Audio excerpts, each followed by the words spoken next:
Welcome to my YouTube channel. आज मैं आपको क्लास 9, 10th, 11th, 12th के लिए अनौपचारिक पत्र लिखने का तरीका सिखाऊंगी। इसके साथ ही एग्ज़ाम के लिए एक अनौपचारिक पत्र को पढ़कर बताऊंगी कि आप इसको एग्ज़ाम में किस तरह से लिखोगे।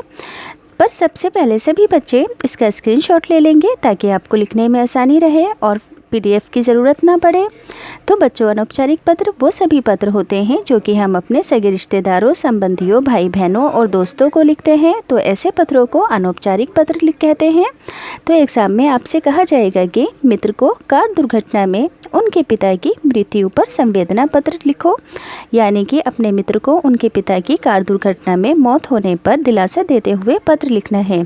तो सबसे पहले आप एड्रेस और दिनांक लिख दोगे। ये लिखना कंपलसरी है, यहाँ पर लिखा हुआ नहीं है। फिर लिखोगे प्रिय रवि।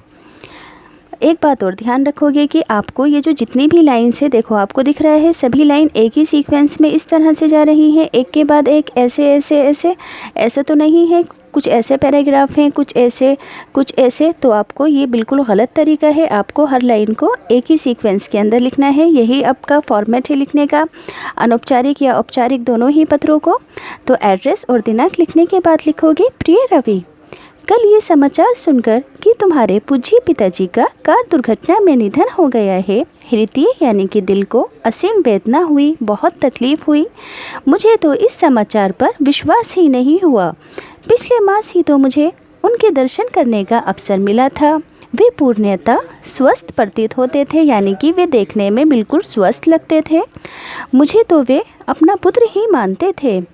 ईश्वर की लीला भी बड़ी विचित्र होती है।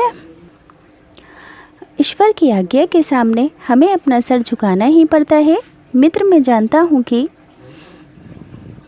तुम्हारे ऊपर विपत्ति का यानी कि मुसीबतों का पहाड़ टूट पड़ा है, पर धैर्य यानी कि सब्र करने के अतिरिक्त कोई अन्य उपाय भी तो नहीं है। मैं परमपिता परमात्मा से प्रार्थना करता हूँ कि वे पूज्य पिताजी की आत्मा को अपने चरणों में शरण प्रदान करें एवं परिवार वालों को धैर्य धारण करने की शक्ति दे।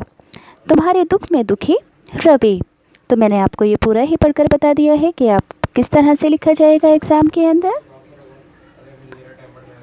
आपको बाकी के जितने भी पत्र हैं वो सभी चैनल की प्लेलिस्ट में मिल जाएंगे।